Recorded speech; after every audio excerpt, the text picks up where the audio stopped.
Hey everybody, and welcome back to Cajun Country Living, where we build the things we plan and we change midstream and we do other things and then... The list goes on and on. That's right, but we're going to start putting in these ceiling joists today, which is in turn going to be floor joists, getting ready for this upstairs loft, putting some bracing in, trying to get this thing wrapped up on the inside a little bit so we don't have to have any more temporary bracing and all that kind of stuff. We can get it out of here. I'm tired of looking at it. Yeah, I'll let Jim go ahead and explain how we're going to do that, because if I did, it'd be probably trying to understand like a science problem with a math equation. It would not work out. So I'll let Jim explain that, and I'm going to start getting to work. Well, for starters, we're going to need you to get a slide rule, a pocket protector, a calculator, a square. No, I'm just kidding. If we needed any of that, I would not be able to do this. What Lydia's doing is these ceiling joists are on 24-inch centers. So we're going to double that. We're going to put one in on every 12 inches. Just because we probably didn't put a heavy enough ceiling joist in here to support the span for the floor. So we won't have to put twice as much. There's not going to be a lot of weight up there anyway. Some toys, TV, maybe some kind of furniture. But it's not going to be a lot of weight, but we still want it to be bulletproof. We want it to be able to walk up there without floor squeaks and no slop in the floor. We want it to be a good, solid foundation.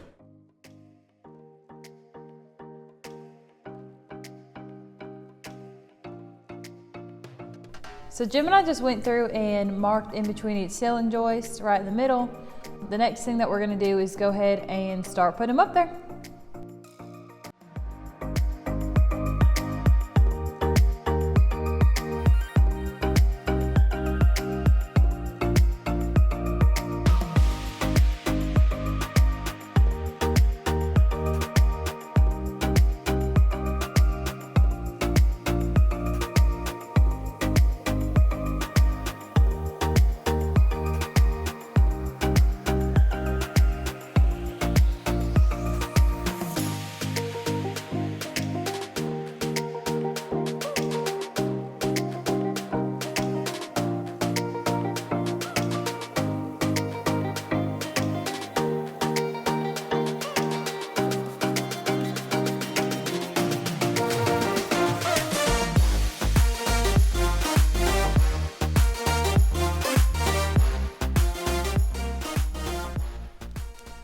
All right, so now all the ceiling joists are in, and we just need to go back through and nail them. I'm glad to see that done. It looks good, don't it? Yeah, it does.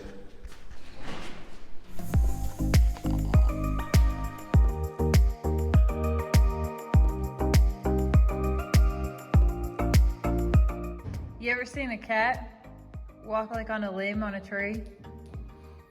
That is absolutely not what you look like. Have you ever seen someone fat on their knees in an attic? That's exactly what I look like.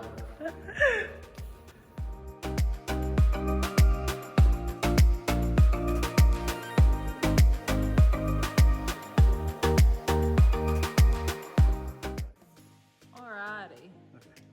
You shoot the other side into that brace plate? Would you rather me? I would rather you do it. Okay. You want to. You're just so much lighter and nimble, you know? I don't know about nimble. I feel like a hippopotamus in a rose bush.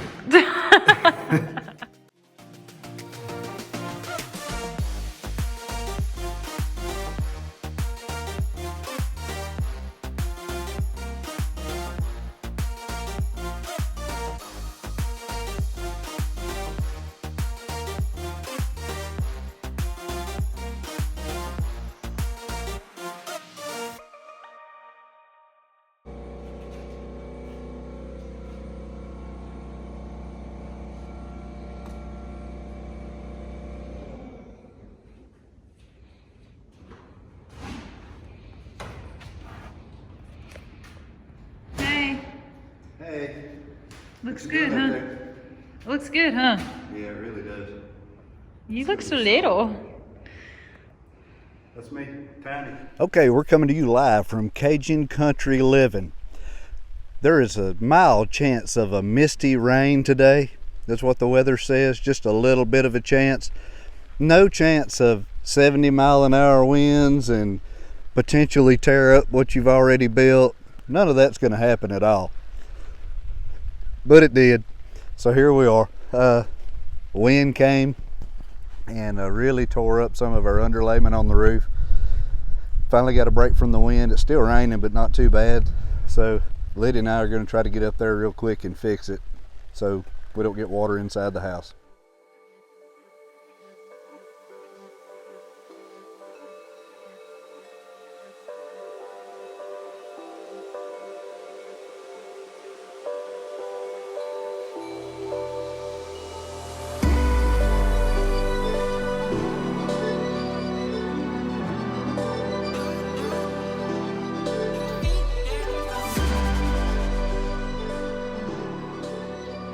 Well, the underlayment's back up, and my hair is twice as curly. What about yours? Well, I think that we're gonna call that a wrap for today because Definitely. it didn't look like it, but that was very strenuous on the old kneecaps here. Especially when you're not expecting it. We was going to work inside all day today and this storm came from nowhere. All right, y'all. See you tomorrow. All right, so I'm gonna get out here this morning and I am going to put up some bracing that needs to be put up. We're gonna be using some strips of plywood that we had previously ripped that we don't need anymore. So that'll just add to some bracing. Y'all can see how I can do that here in just a minute. I'm getting everything set up right now, and I had to break down and buy one. I have it on the tightest setting right now. Sadly, they don't make women's tool belts very accessible to find. So if y'all know anybody, any good company.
All right, so I'm gonna stop there for a little while. I just have the last actual loft room to do.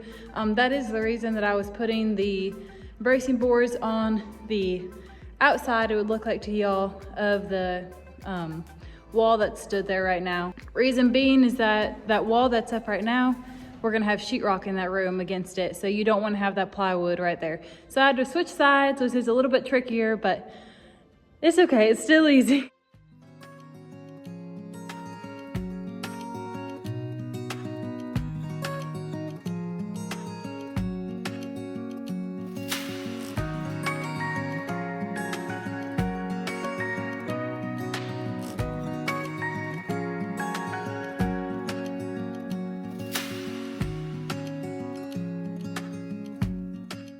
All right, so if I sound a little stuffy to y'all, Ladley got me sick. No, we both just had a little bit of a cold, so I ain't been able to get out here and work for a few days, but Jim surprised me and came out here and organized everything. From the length of the wood on the wall, he went ahead and organized it by the size. He cleaned up the floor and put all the tools up. You're so sweet. I do what I can. Anyway, we got our lights in, so we're gonna go ahead and put the rest of those up, and then we're gonna get to working.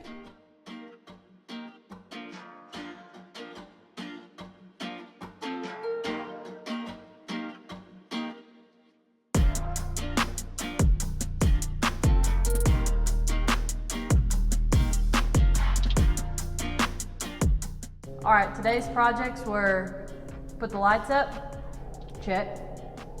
And build the cathedral wall. That's task number 2. So we're gonna go ahead and frame up the front supports for the encasement that's gonna be our fireplace, because it has 2 functions. One function is to support additional support for the cathedral ceiling.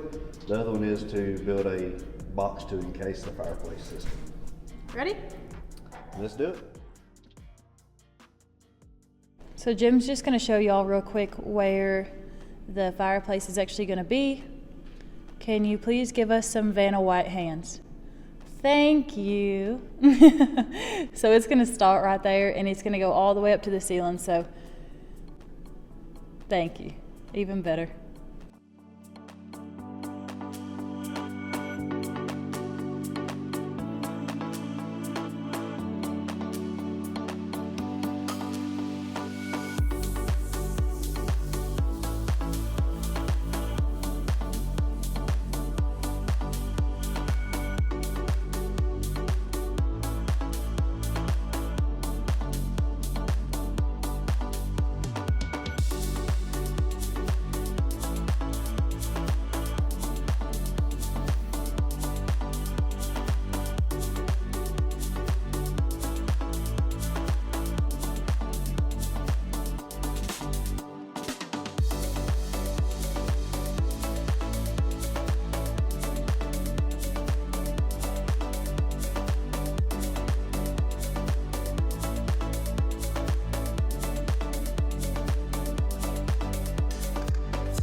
So small problem, easy fix, but we did not allow for the 2 2x4s that were put in on this corner. So if you look, Jim, point to the side.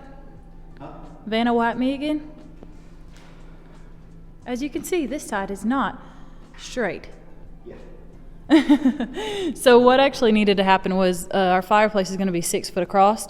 So from the inside corner of this 2x4 to this inside corner of this 2x4 actually needed to be 6 foot, and we did not allow for that. And it's what, 5 foot and 9 inches? 66 inches inside to inside. I hate it when we do stuff like this. We get in a hurry because we're on limited time, and we knew it had to be a 6 foot span. We meaning me, I guess, because I was tape measure and pencil happy. So what I did was chop out a 6 foot, look down here, 1.5 inch piece. I remembered to do that because we're gonna have to put another, more or less a stud on the side of here to support that ceiling joist. So that way we can transfer the load from the ground to the ceiling joist to the span of the ceiling. So we remembered all that, but we didn't allow for our posts. So we haven't got the anchor bolts in yet, thank God. So what we're gonna do is we're gonna split this bottom plate. We're gonna put an adjustment piece in there to make up the difference. We're gonna put the top plate on there, and then we're gonna drill through and anchor bolt both plates to the floor.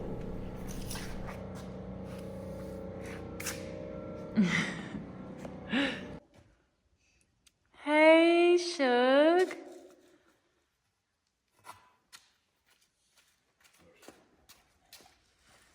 The inspector showed up.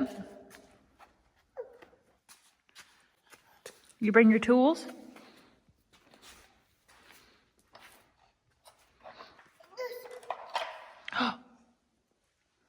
Oh, we gotta taste it first. Come to check out Dada's work. His anchor bolts look good.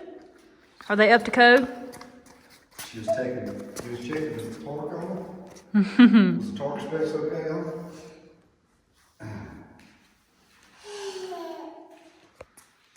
Is that Dada? Where's he at, baby? Where's Dada? Is he outside? No.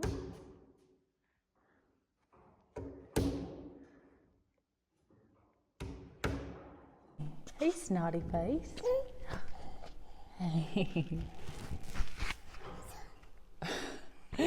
All right, so you waving? Say hi.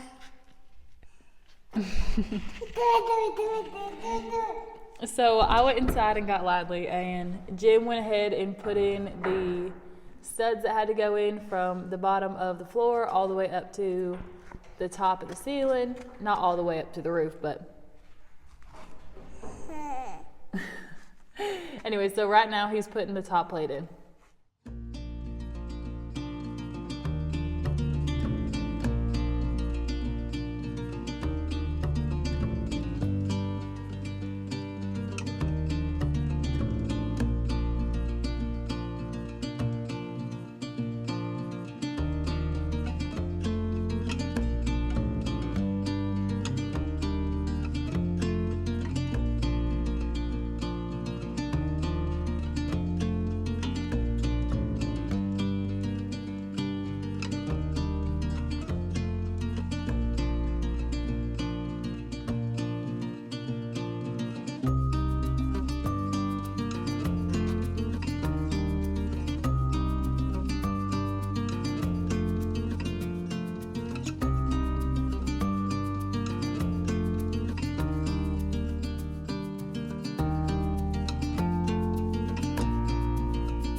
Well, we got all the temporary bracing out, and it looks a lot better. Mm-hmm. We still got some more stuff to do as far as putting some headers in the fireplace system, but we have to get the fireplace first.